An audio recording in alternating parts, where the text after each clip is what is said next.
श्री स्वामी समर्थ. अनंत कोटी ब्रह्मांड नायक राजाधिराज योगीराज परब्रह्म श्री स्वामी समर्थ महाराजांना कोटी कोटी प्रणाम. तसंच माझे ही व्हिडिओ जे सेवेकर बघतायत त्यांना श्री स्वामी समर्थ. बघा मंडळ, आजच्या व्हिडिओमध्ये अगदी जबरदस्त उपाय आणलेला आणि तो सर्वांचा आहे. खूप जणांचा हा प्रश्न असतो आणि त्याच्यावरच आज आपण सेवा आणलेली आहे. तर सर्वांना माहिती, खूप जणांचा काय प्रश्न आहे, ताई माझे पती माझं ऐकत नाही. पुरुषांचं असतं, ताई माझी पत्नी माझं ऐकत नाही, किंवा माझं हे ऐकत नाही, माझं ते ऐकत नाही, असं खूप जणांचं असतं प्रश्न. तर आज आपण त्याच्यावरच सेवा आणली की आपलं समोरच्याने ऐकावं, त्याच्यासाठी काय उपाय करायचा. उपाय अगदी छान आहे आणि काहीच करायचं नाही, अगदी शॉर्टकट उपाय, पण त्याचा इतका जबरदस्त रिझल्ट आहे. खूप छान रिझल्ट आहे आणि तुम्हाला त्याच दिवशी रिझल्ट येतो. आता ते सेवा उपाय काय, तो थोडासा तोडगा आहे तो. तर बघा, आता काय होतं, आता जसे पुरुष असतात ना, तर प्रत्येक स्त्रीला वाटतं की आपल्या पुरुषाने, आपल्या पतीने आपलं ऐकावं, आणि प्रत्येक पुरुषाला वाटतं की आपल्या पत्नीने आपलं ऐकावं. आईला वाटते मुलाने ऐकावं, वडिलांना वाटतं मुलाने ऐकावं, सासूला वाटतं सुनेने ऐकावं, किंवा सुनेला वाटतं सासूने ऐकावं. सगळ्यांना असं वाटतं की आपलं एकमेकाचं ऐकावं, किंवा एखाद्या आईला वाटतं आपल्या मुलांनी ऐकावं, कधी कधी मुलं ऐकत नाही. तर असं प्रत्येकाला वाटतं, परंतु कसं असतं, हा उपाय फक्त चांगल्या गोष्टीसाठी करा. म्हणजे कसं असतं सांगते, की आपल्याला कोणाकडनं चांगलं करून घ्यायचं असेल तर करा, किंवा कोणाचं चांगलं होणार असेल तर हा उपाय करा. कोणाचं वाईट होणार असेल तर करू नका, कारण की ते स्वामी आपल्याला, कोणाचं जर आपण वाईट करणार असेल, तुम्ही त्याला, म्हणजे जर हा उपाय करून जर तुम्ही त्याला तुमच्या मनासारखं वागवणार असेल, आणि तुम्हाला तुमच्या मनात जर त्याच्याविषयी वाईट भावना असेल, आणि तुम्हाला जर त्याच्याकडनं वाईट करून घ्यायचं असेल, तर असं कधीही करू नका. कारण की हा उपाय चांगल्यासाठी करायचा आहे, आणि तुम्ही चांगल्यासाठी कराल तरच तुम्हाला तो यश देईल, हे मात्र निश्चित आहे. म्हणून तुम्ही ह्या गोष्टी लक्षात घ्या, कारण की आपल्याला चांगल्या गोष्टीसाठीच उपाय करायचा आहे. तर तुम्हाला सर्वांना मी प्रत्येक व्हिडिओमध्ये सांगत असते की स्वामी चांगल्या गोष्टीला लवकर यश देतात, पण वाईट गोष्टी जर आपण कोणाविषयी चिंतले किंवा हे झालं ना, तर सर्वात पहिले आपलं वाईट करत असतात. म्हणून आपण चांगल्या गोष्टीसाठी करा. आपल्या मुलांनी आपलं ऐकावं, त्याच्या मागचा आपला चांगला हेतू असावा, समोरच्याचं वाईट होणार नाही हा हेतू असावा, म्हणजे मग तुमचं काम होईल. तर बघा, हा हे हा आहे तोडगा आहे, आणि हा तोडगा अतिशय प्रभावी आहे. तर फक्त म्हणजे आपल्या घरातले असो, बाहेरचे असो, कोणी असो, की त्यांना आपलं ऐकावं, आपल्या मनासारखं करावं. जर तुम्हाला एखाद्याकडनं उदाहरणार्थ काही काम करून घ्यायचं आहे, तर तुम्ही त्याच्यासाठी करू शकतात, आईने मुलासाठी करू शकतात. आणि याचा साईड इफेक्ट फक्त कधी आहे, की जेव्हा दुसऱ्याविषयीचं वाईट भावना असेल तेव्हा आपल्या मनामध्ये, तर त्याच वेळेला आपल्याला स्वतःला वाईट अनुभव येईल, तर दुसऱ्याला तर नाही येणार, पण आपल्याला येईल. कारण की आपले स्वामी हे सगळ्यांचं चांगलं करायला बसलेले, कोणाचं वाईट करणार नाही आहे. त्यामुळे आपण कोणाला ह्या गोष्टी, वाईट होईल कोणाचं, करायचं नाही. तर बघा काय करायचं, एखाद्या शुभ दिवशी करा, किंवा ज्या दिवशी तुम्हाला, शुभ दिवसची काही गरज नाही, ज्या दिवशी तुम्हाला, आता समजा उदाहरणार्थ तुम्हाला एखाद्याकडे तुमचे पैसे अडकलेले आहेत उदाहरणार्थ, आणि ते तुम्हाला जायचे आहे, आणि त्या व्यक्तीची तुम्हाला पैसे देण्याची बुद्धीच होत नाहीये, पण तुम्हाला ते पैसे पाहिजे, त्याच्याकडे आहे तरी ते देत नाहीये, त्याची बुद्धी होत नाही, तो तुम्हाला टाळाटाळ करतोय. अशा वेळेला तुम्ही करू शकतात. तुमच्या मुलाने समजा तुम्हाला काही पाहिजे आहे, त्या मुलाने तुम्हाला द्यावं म्हणून करू शकतात, किंवा तुमच्या सुनेने तुमचं काही काम करावं म्हणून तुम्ही करू शकतात, किंवा तुमच्या सासूबाईने तुमचं काही काम करावं म्हणून करू शकतात. उदाहरणार्थ तुम्हाला माहेरी जायचं आहे, नाही जाऊ देणार असं वाटतं, तेव्हा करा. म्हणजे मी याच्यात सांगितलं, म्हणजे चांगल्या गोष्टीसाठी करा, हे मी तुम्हाला उदाहरण सांगते आहे.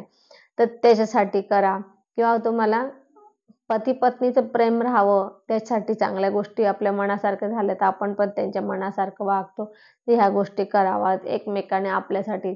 तर काय करायचं बघा, त्याला काही असं शुभ दिवस वगैरे असं काही नाही.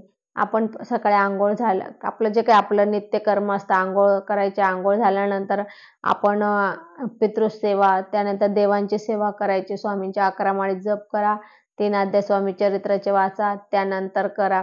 त्यानंतर काय करायचं, आपला उजवा पाय घ्यायचा, उजवा पाय आपला, पहिले पाय आपण पूजेला बसायच्या अगोदर स्वच्छ पाय धुवून घ्या आणि मग पूजेला बसले की बघा आपल्या 11 माळे जप करा, 3 अध्याय स्वामी चरित्राचे करा आणि नंतर मग आपला उजवा पाय जो आहे, उजव्या पायाचा तळवा, आता हा उजव्या पायाचा तळवा, हे बोट आहे आपल्या उजव्या पायाचे आणि हा जो भाग असतो उजव्या पायाचा, हा तळ बोटांच्या मागचा जो भाग असतो, तिथं आपल्याला ज्या व्यक्तीकडनं आपलं काम करून घ्यायचं आहे, कुठली असो व्यक्ती ती, चांगल्या कामासाठी करा, पुन्हा मी सांगते चांगल्या कामासाठी करा, वाईट कामासाठी करू नका. तुम्ही जर त्याच्या वाईट कामासाठी, तुमच्या फायद्यासाठी, त्याचं नुकसान करण्यासाठी जर तुम्ही करत असाल तर ते तुमचंच नुकसान होईल, हे मात्र लक्षात घ्या. तर इथं आपलं जो तळपाय असतो, तळपायाचे हे बोट असतं, त्याच्या शेजारी हा खाली हा बोट हे असतो बघा, हा भाग असतो, ह्या पोर्शनला आपल्याला त्या व्यक्तीचं नाव लिहायचं आहे. ज्या व्यक्तीकडनं आपल्याला काम करून घ्यायचं, लाल पेनाने त्याचं नाव आपल्याला ह्या पायावर लिहायचं आहे. इथे पायावर लिहायचंय, मी हात तुम्हाला दाखवते, पाय दाखवू नाही शकत, म्हणजे असं पाय वरती करून नाही दाखवू शकत, म्हणून तुम्ही समजून घ्या. मी हात आहे, मी पायाचं सांगते. हे पायाचे बोट समजा आणि हे तो पायाचा तो पोर्शन असतो बोटांच्या शेजारचा, तर तिथं लाल पेनाने, स्केच पेन लिहा, साधा पेन लिहा, कुठल्याही पेनाने, कुठलाही पेन असेल पण लाल कलरचं पेनाने त्या व्यक्तीचं नाव लिहायचं आहे. त्या व्यक्तीचं नाव लिहायचं आहे. त्यानंतर आपल्याला उभं राहून 5 वेळा पूर्वेकडे तोंड करायचं आहे. उभं राहून 5 वेळा तो पाय आपटायचा आहे जमिनीवर आणि नंतर आपल्याला नमस्कार करून म्हणायचं आहे, वरती बघायचं, आकाशाकडे बघायचं आहे आणि 5 वेळा नमस्कार करून त्या आकाशाला म्हणायचं आहे थँक्यू युनिवर्स किंवा धन्यवाद युनिवर्स किंवा थँक्यू युनिवर्स, असं आपल्याला 3 वेळा, 5 वेळाने 3 वेळा बोलायचं आहे. 5 वेळा पाय आपटायचं, 3 वेळा बोलायचं. तर असं आपल्याला 3दा बोलायचं आहे, thank you universe, thank you universe, thank you universe, शांततेत म्हणायचं. आणि स्वामींना सुद्धा मुजरा करायचा आहे आणि स्वामींना सुद्धा सांगायचं आहे की स्वामी, ह्या अशा अशा व्यक्तीकडून मला आज असं असं काम करून घ्यायचं आहे, तर ते तुम्ही माझं काम होऊ द्या, त्याला माझं काम करण्याची बुद्धी द्या, त्याला माझं ऐकण्याची बुद्धी द्या, असं म्हणून मग तुम्ही स्वामींचा प्रार्थना आपली जी राहते, गुरुर्ब्रह्मा गुरुविष्णू, ती प्रार्थना करून तुम्ही तुमच्या कामाला लागा. त्याला बाकी काही करायचं नाही. तर पुसलं की काय झालं त्याच्याकडे लक्ष पण द्यायचं नाही. आपण आपलं आपलं काम करायचं दिवसभर. बघा तुम्ही त्या दिवशी ज्या व्यक्तीचं नाव टाकलं आणि त्या व्यक्तीला तुम्ही त्या दिवशी जेही तुम्ही सांगाल ते काम तो व्यक्ती बरोबर तो करेलच तुमचं काम. पण चांगलंच आपण सांगते, चांगल्यासाठीच करा. तुम्ही जेही काम त्याला सांगेल ते तुमचं काम करेलच तो. तर हा एक वशीकरणचा थोडक्यात तोडगा आहे. तो एका दिवसासाठीच आहे, तो कायमस्वरूपीसाठी नाहीये, एका दिवसासाठीच आहे. परंतु ज्या दिवशी आपल्याला ज्या व्यक्तीकडनं काही करून घ्यायचं असेल तर त्या दिवशी त्या व्यक्तीकडचं नाव लिहून आपण त्याला वश करून त्या दिवशी आपली जे काही मन इच्छा आहे, जे आपल्या मनापासून जे काही आपल्याला काम करून घ्यायचं ते आपण करून घेऊ शकतो त्या व्यक्तीकडून. त्याला एक वशीकरण उपाय म्हणता येईल. तर हा आपण नक्की करा, परंतु चांगल्या कामासाठी करा, हे तुम्हाला मी सारखं सारखं सांगते. कारण की त्यातून तुमचंही चांगलं झालं पाहिजे, तुमचं वाईट होता कामा नाही, हे मला सांगायचं आहे. आपले चांगले विचार असेल तर ते पण आपल्याला चांगलंच साथ देतो. पण आपले स्वामी कसे, स्वामी तर असे म्हणजे जर आपण चांगल्या कामासाठी मागितलं स्वामींकडे तर स्वामी लगेच देतात. पण आपण जर दुसऱ्याच्या वाईटसाठी स्वामींकडे काही मागितलं ना, तर स्वामी ते लगेच आपलं वाईट करतात. असं स्वामींचा स्वभाव आहे. त्यामुळे आपण चांगल्या गोष्टीसाठी करा आणि काहीच नाही बघा, आपली नित्यसेवा करायची आहे सकाळी आणि आपल्याला फक्त पायावर त्या व्यक्तीचं नाव टाकायचं आहे आणि नंतर तुम्ही दिवसभरात त्या व्यक्तीकडनं जे काय तुम्हाला करून घ्यायचं ते करून घेऊ शकतात. होतं ते त्याच दिवशी तुम्हाला अनुभव येईल. छान अनुभव आहे, जबरदस्त अनुभव आहे. त्या व्यक्तीकडनं तुम्हाला पाहिजे ते काम त्या दिवसाचं करून घेऊ शकता किंवा तुम्हाला जे काही त्याच्याकडून वधून घ्यायचं ते वधून घेऊ शकतात.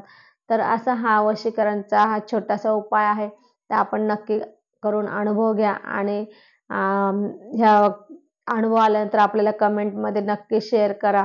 तर असं आज आपण इथेच थांबू. अगदी छोटीशी व्हिडिओ होती कारण की उपाय पण एक छोटासा होता, पण त्या उपायावरून आपल्याला खूप काही चांगले अनुभव येणार आहे आणि आपण खूप काही चांगल्या गोष्टी ह्या व्हिडिओचा उपाय करून करू शकतात. तर असं आज आपण इथेच थांबू. झालेली स्वामींच्या चरणी अर्पण करू. आपल्याला जर माझे ही व्हिडिओ आवडले असेल तर लाईक, शेअर, कमेंट करा. माझ्या चॅनलला सबस्क्राईब करा. श्री स्वामी समर्थ.